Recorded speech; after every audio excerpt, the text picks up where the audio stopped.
అందరూ కూడా చాలా ఉత్సాహంగా పార్టిసిపేట్ చేస్తున్నటువంటి పరిస్థితి కనిపిస్తుంది.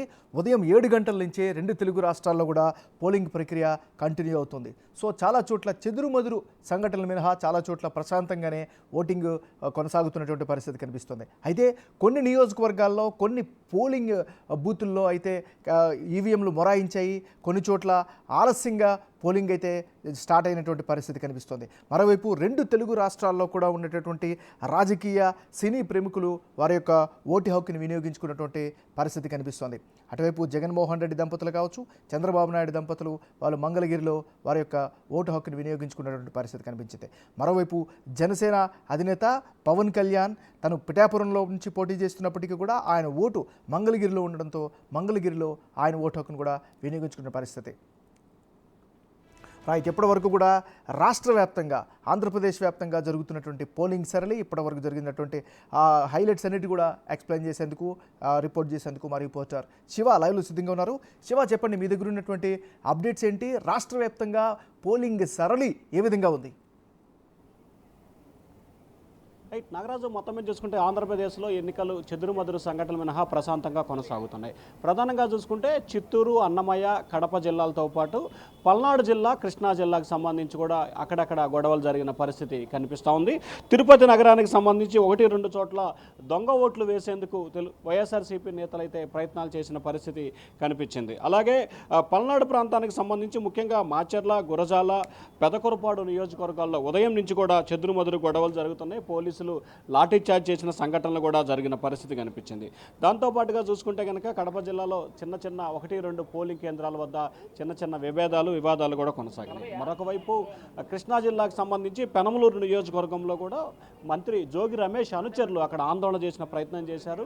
తెలుగుదేశం పార్టీ నేతలు, కార్యకర్తలపై కూడా దాడికి పాల్పడిన పరిస్థితి కూడా అక్కడ కలిపింది. పోలీసులు వెంటనే రంగప్రవేశం చేసుకొని ఏదైతే గొడవలు జరిగినా దాన్ని తీసుకెళ్లే ప్రయత్నం అయితే చేశారు. మరొక వైపు చూసుకుంటే రాష్ట్ర వ్యాప్తంగా కూడా ఇప్పటి వరకు దాదాపుగా 23 చోట్ల కూడా ఈవీఎంలు మొరాయించిన పరిస్థితి కనిపించింది.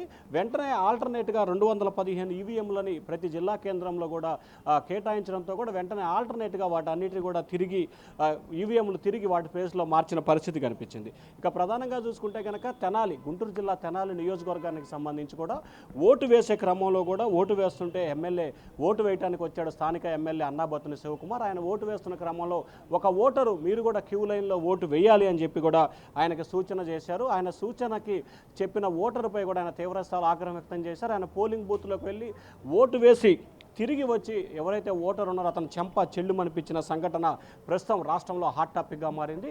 అయితే ఎమ్మెల్యే ఓటర్పై చెంపదెబ్బ కొట్టడంతో తిరిగి ఓటర్ కూడా ఎమ్మెల్యేపై తిరిగి చెంపదెబ్బ కొట్టిన సంఘటన జరిగింది. వెంబట ఎమ్మెల్యే అనుచరులు అతన్ని విచక్షణ రహితంగా కూడా తీవ్రస్థాయిలో దాదాపుగా 10 మంది కలిసి కూడా పిడిగుద్దులు గుద్ది అతనిపై తీవ్రస్థాయిలో ఇబ్బందులు పెట్టిన పరిస్థితి కనిపించింది.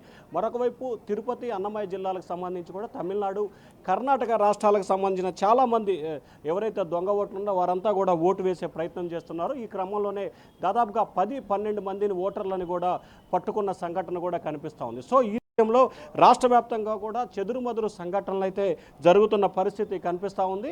అక్కడక్కడ పోలీసులు కొంత బాధ్యతారహితంగా వ్యవహరించిన పరిస్థితి కనిపించింది. మరొక వైపు పల్నాడులో జరుగుతున్న గొడవల్ని వెంటనే కట్టడి చేసేందుకు కూడా ప్రత్యేక అధికారి, పోలీస్ శాఖ అధికారి మిశ్రా కొద్దిసేపు క్రితమే పల్నాడు జిల్లా నరసరావుపేట, అలాగే చిలకలూరిపేట, పెదకురపాడు నియోజకవర్గాల్లో కూడా ఆయన పర్యటిస్తున్న పరిస్థితి కనిపిస్తూ ఉంది. ఇప్పటికే 11 గంటలు దాటుతున్నా కానీ ఓటర్లు అయితే ఇంకా క్యూలు అయితే కొనసాగుతున్నాయి. ప్రస్తుతం మనం పల్నాడు జిల్లా సత్తెనపల్లిలో ఉన్నాం. సత్తెనపల్లిలో చూసుకోవచ్చు, దాదాపుగా కిలోమీటర్ పైగా కూడా క్యూ ఉన్న పరిస్థితి కనిపిస్తూ ఉంది. సో ఓవరాల్గా చూసుకుంటే ఇప్పటివరకు రాష్ట్ర వ్యాప్తంగా 30-32% వరకు ఓటింగ్ శాతం నమోదైనట్లు కూడా తెలుస్తూ ఉంది. అయితే చాలా చోట్ల ఓటింగ్ శాతం పెంచేందుకు ఎన్నికల సంఘం అధికారులు, ఆయా రాజకీయ పార్టీ నేతలైతే విస్తృతంగా ప్రయత్నాలు అయితే చేస్తూ ఉన్నారు. కానీ ఒకవైపు గొడవలు జరుగుతున్నాయి, మరొక వైపు అధికారులు కట్టడి చేస్తున్నారు, ఇంకొక వైపు ప్రశాంతంగా పోలింగ్ జరుగుతుంది. సో మొత్తం 3 రకాలుగా రాష్ట్రంలో సంఘటనలు జరుగుతున్నప్పటికీ ఓటర్లు మాత్రం ప్రశాంతంగా తమ ఓటు హక్కుని వినియోగించుకుంటున్నారు. ముఖ్యంగా ఎండల నేపథ్యంలోనే ఉదయం 6 గంటల నుంచే క్యూ లైన్లో ఉన్న పరిస్థితి కనిపిస్తూ ఉంది. 7 గంటలకి రాష్ట్ర వ్యాప్తంగా వ్యాప్తంగా పోలింగ్ ప్రారంభమైంది. ఇప్పుడు 11 గంటలు దాటుతూ ఉంది. దాదాపుగా 4 గంటల సమయంలో కూడా దాదాపుగా 35% మేర రాష్ట్ర వ్యాప్తంగా కూడా ఇప్పటివరకు పోలింగ్ నమోదైనట్టు తెలుస్తూ ఉంది. ఇక ఎండలు పెరుగుతున్న నేపథ్యంలో మధ్యాహ్నం 2-3 వరకు కూడా కొంత ఓటింగ్ శాతం తక్కువ ఉంటుంది. ఆ తర్వాత తిరిగి 6 గంటల వరకు ఓటర్లు ఓటు హక్కు వినియోగించుకునే అవకాశం కనిపిస్తూ ఉంది. కాబట్టి మధ్యాహ్నానికి ఓటింగ్ శాతం ఇంకొంత పెరిగే అవకాశం అయితే కనిపిస్తూ ఉంది. గత సంవత్సరం 2019లో ఏ శాతం అయితే పోలింగ్ శాతం దాదాపుగా 75-76% నమోదైంది. దానికి ఎక్కువ శాతం ఓటింగ్ నమోదయ్యే విధంగా ఎన్నికల అధికారులు అయితే కసరత్తు చేస్తూ ఉన్నారు. మరి సాయంకాలానికి ఏ స్థాయిలో పోలింగ్ నమోదవుతుంది అనే పరిస్థితి కనిపించాలి. ఓవరాల్గా చూసుకుంటే ఆంధ్రప్రదేశ్లో 2-3 జిల్లాలు మినహా ప్రశాంతంగా పోలింగ్ రైట్. శివ గురజాలకు సంబంధించి పొద్దున్న నుంచి కూడా మనం రిపోర్ట్ చేస్తున్నాం. అక్కడ గొడవలు జరిగాయి. 2-3 ప్రాంతాల్లో పోలింగ్ కేంద్రాల దగ్గర ఉద్రిక్త పరిస్థితి ఏర్పడింది. కొంతమందికి తలలు పగిలాయి. అక్కడ ప్రస్తుత సిచ్యువేషన్ ఏంటి? కంట్రోల్లో ఉందా? ఏమైనా అదనపు బలగాల్ని అక్కడ మోహరించారా? అక్కడ పోలింగ్ సరళి ఎలా కొనసాగుతోంది? రైట్. మొత్తం మీద ఉదయం నుంచి మనం 2 నియోజకవర్గాలు చాలా హీట్గా కనిపిస్తుంది. ఒకటి మాచర్ల, 2 గురజాల.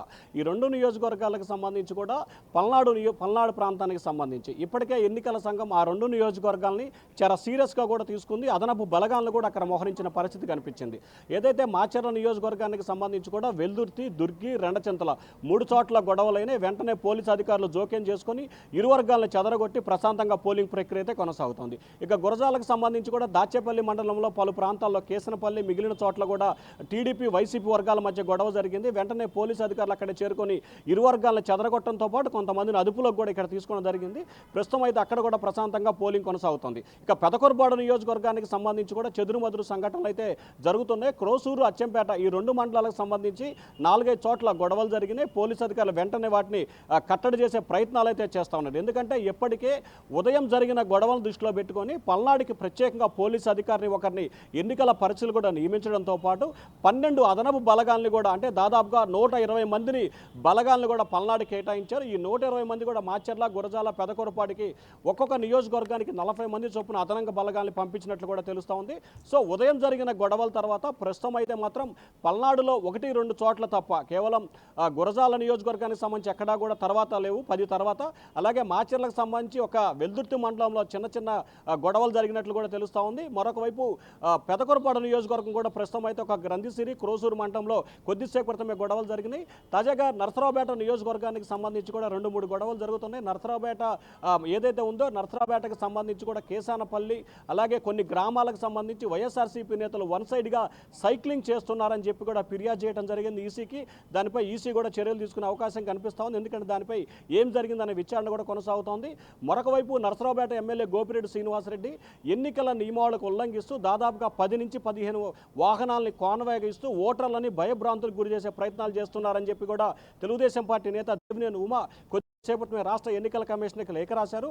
అలాగే తెలుగుదేశం పార్టీకి సంబంధించి రాజంపేట, పొంగనూరు, ఆముదాల వలస, నరసరావుపేటకు సంబంధించి కూడా ఎన్నికల అధికారులు వ్యవహరిస్తున్న తీరుపై కూడా 5 లేఖలని చంద్రబాబు రాష్ట్ర ఎన్నికల కమిషన్కి అయితే రాశారు. నాగరాజు.